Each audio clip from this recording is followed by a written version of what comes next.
Hello, everybody. It's Alex Sherchenko here. As always, at this time, I'm here to host the Friday Alpha League sessions. This is a live stream during which we're sharing with you the updates from the Aurora and wider Near ecosystem, as well as the whole crypto. So I hope that everybody are feeling pretty good. The market crashed and then it recovered a little bit, and maybe it's already crashing again.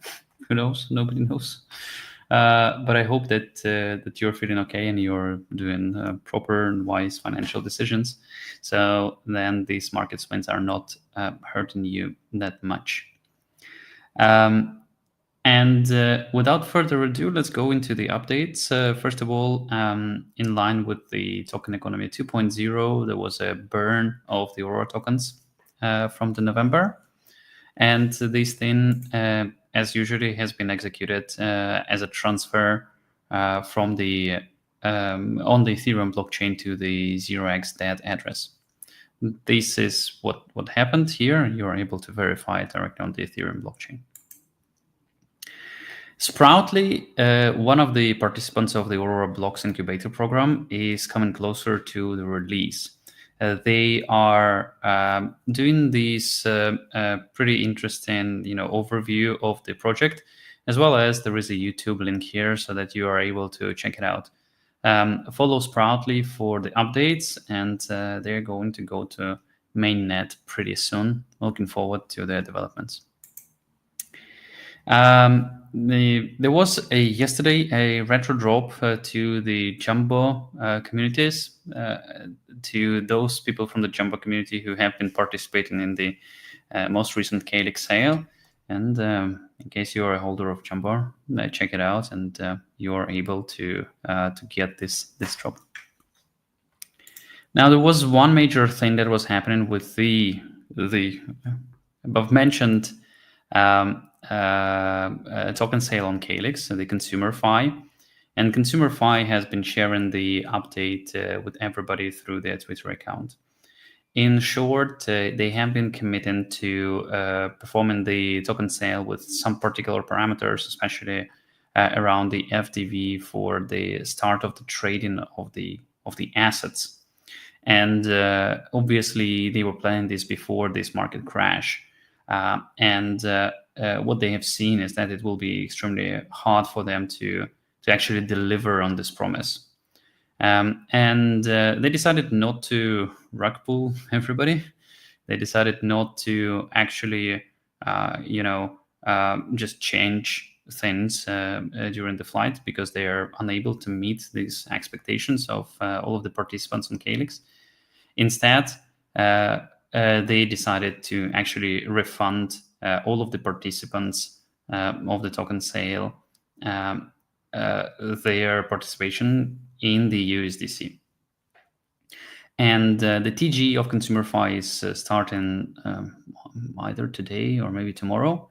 And those of you who would be willing to actually participate in this, you will be able to purchase CFI tokens right away, directly in Calyx and as well as on Near Intents. From my point of view, this move shows the professionalism of the project. They are doing a pretty good job acknowledging the fact that they are not able to meet the requirements and the anticipation.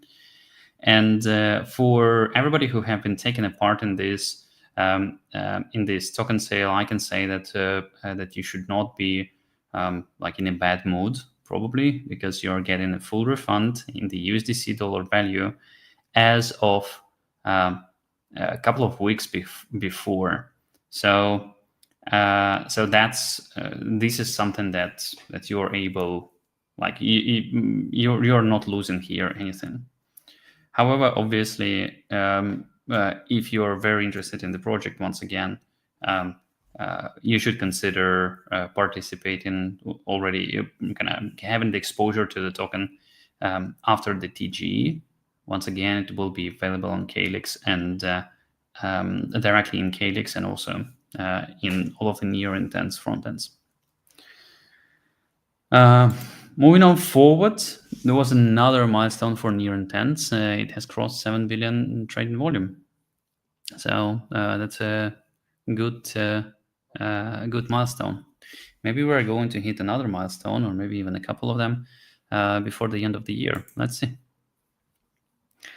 CowSwap has integrated near intent for their cross-chain swapping provider. That's a major milestone. Actually, the team of both near intent and CowSwap has been working on this for a pretty long time, and we are super happy that this thing is actually happening and is brought to life. Cow is the leading single chain tax aggregator protocols that is available on many chains, including Ethereum mainnet, Base, Gnosis chain, and others. And with their recent addition of the cross-chain swapping functionality, they are stepping into the area of the cross-chain swaps.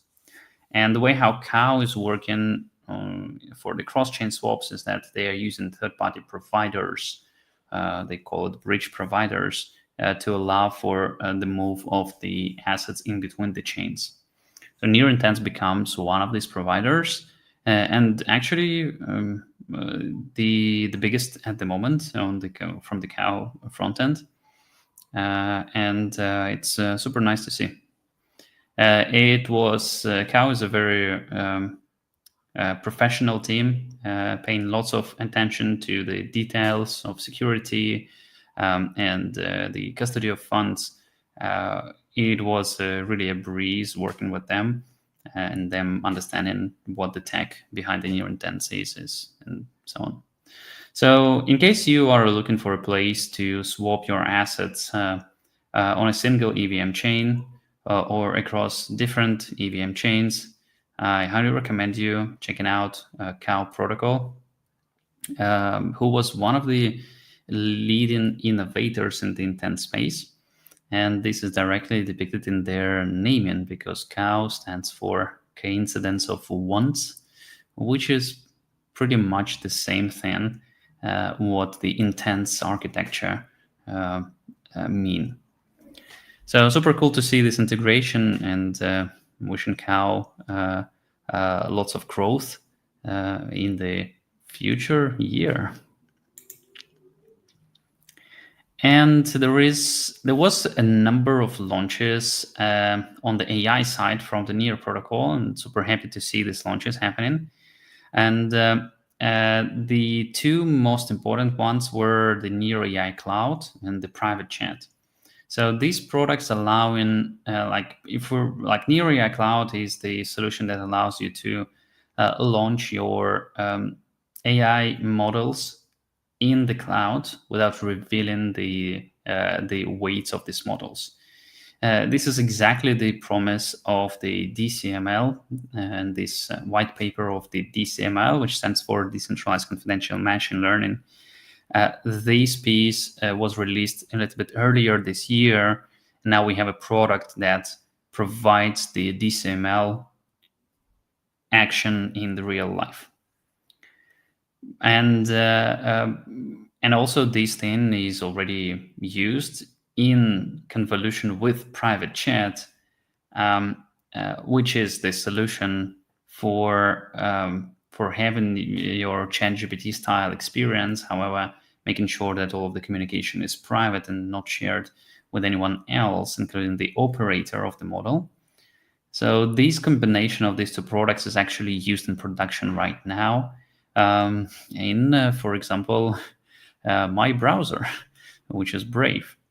And I recommend everybody, first of all, to use Brave over the other alternative, because Brave does automatic blocking of the ads. And I'm using Brave for multiple years right now. And as you can see, it blocked for me more than 170,000 trackers and ads, and saved me quite a lot of time as well as the network bandwidth. But the most important thing, it saved me lots of nerves because I hate all these pop-ups and banners and all of the stuff. So Brave is a very nice browser that is focused on a great user experience for their users. And they also value privacy a lot. That's why they are blocking also trackers. And that's the reason why they are integrating with the Near's private chat, and not with any other centralized providers of the AI. So it's super great to see these things come into life. This vision that was outlined by Ilya a couple of years ago, or maybe a little bit less than that, the vision that was instilled in the DNA of the Near protocol from the very, very beginning, even before Near decided to launch a blockchain. This vision is coming to life, and there are tangible steps that you're able to try out right here, right now, with these products. For those of you who are willing to try out the private chat, you're able to go here, near.ai/private chat, and then you can actually try it out. And we can try it out here. What do you think of Friday Alpha leaks from Aurora protocol?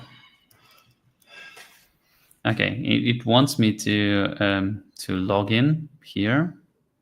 I think that I need to. I would be able to use my Near wallet, the wallet that I'm using here.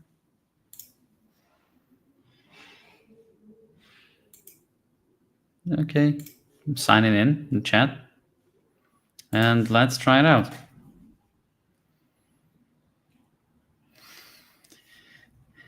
As you can see, unfortunately, it's not able to find any information about the Friday Alpha leaks. Okay, it's a pity. We are going to report this issue to the Near team, that they need to learn a little bit more about the Aurora. But the most important thing is that the communications of the chat is actually fully encrypted, and is happening between the secure enclave where the respective model is launched, and this model is communicating in private with this instance of the chat on my browser. So that's pretty cool.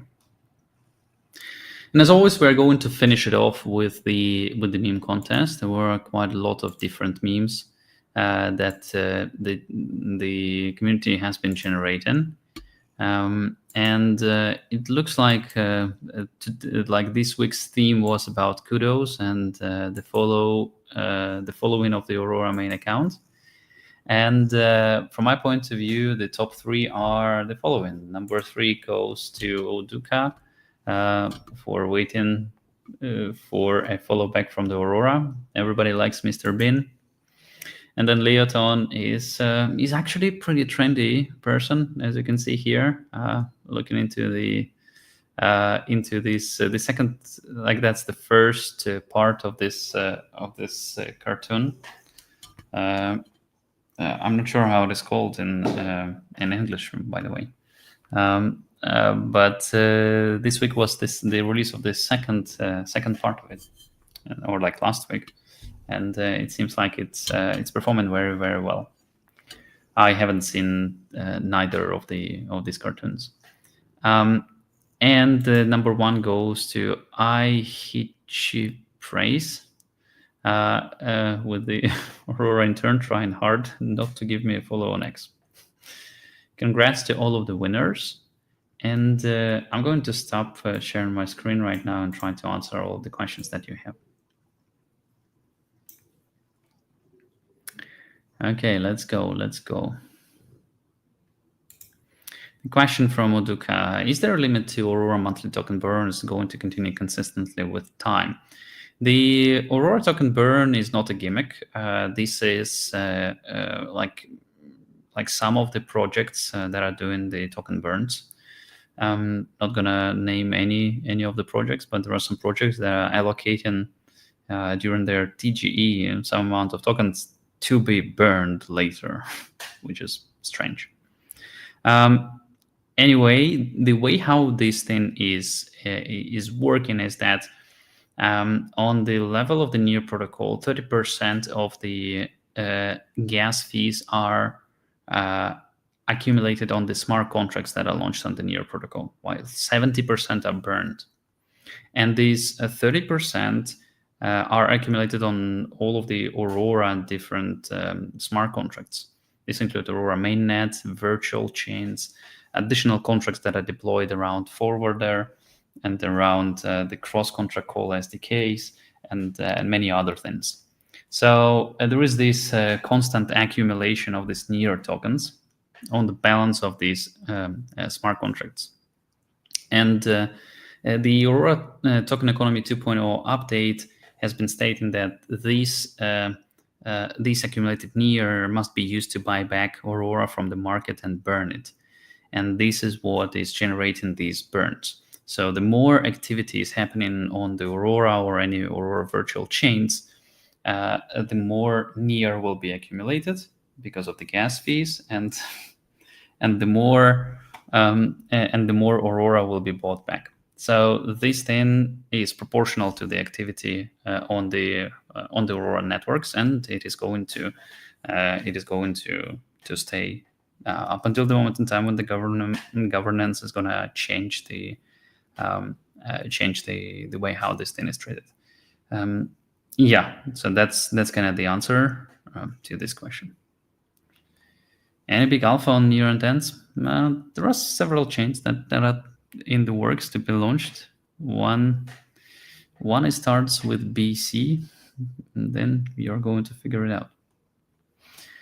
Will Aurora receive some of the fees generated from Near intents? So that's a nice, interesting question. So all things Near intents fees are in the process of figuring out how this thing is going to work. But definitely, what I know is that there are agreements in between the Near intents and Aurora for the development of one of the parts of the solution. And then the solution is going to this part is going to have the agreement for sharing the fees. So the answer is yes, but the details are in the process of figuring out. What do you have to say about Near new partnership with Adi Foundation and AI Detrix? Well, probably it's good to have these partnerships. I know that there is this new travel AI assistant that is probably launched today, and this is one of the things that is happening there. And in general, I'm pretty bullish for the governments that are launching their blockchains that are having like the stamp that this thing is approved. So I believe that UAE moving forwards in the area of the adoption of the blockchain technology is a great thing to do, and many governments should be actually following this lead. Blockchain technology and cryptocurrencies is not something that the governments are able to stop. That's the whole point of the technology. Governments are often extremely inefficient, and they are, in many cases, they are not very successful in creating open markets. And the blockchain technology is what actually enables this. So there are lots of restrictions that are coming from the governments, and some of the governments starting to understand that actually they would not be able to stop it. This is impossible. But instead trying to preserve the status quo, trying to preserve this extremely powerful position of an old money in the traditional finance, these governments might want to consider having the blockchain direction for them and to giving it enabling it for the citizens and doing the proper regulations around this, and actually lead the innovation here, because blockchain can bring quite a lot of great use cases and great technologies. I'm for 10 years in the blockchain vertical. I have been talking to the governments. I have been implementing the governmental projects where some governments were moving their land registries and procurements towards the blockchain, and auctions of confiscated goods. So it is super great. But from my point of view, we need to have more and more adoption of the governments. So take into account that ADI blockchain is the blockchain for the UAE, and this is kind of like a national blockchain. I think it's great, and this gives lots of credit to UAE, and I think this is a proper way how to execute this. Okay, Open Forest Protocol announced that they are postponing their token sale on TG till early 2026. Were they meant to be the next offering on Calyx? No, there will be another project that is going to be announced pretty soon, and it is pretty big. And let's see how things are going to go with this token sale. Okay, expecting 10 billion volume soon. Well, this metric is only going up, so at some point in time, probably it is going to cross 10 billion. I'm not sure what soon is for you, sir. So there is a question about the consumer FI. I already shared my thoughts. I think this is a very professional move from consumer FI. They figured out that they are not able to meet the requirements. They are not able to stand by their promises, and that's why they did probably the only best possible thing in this situation.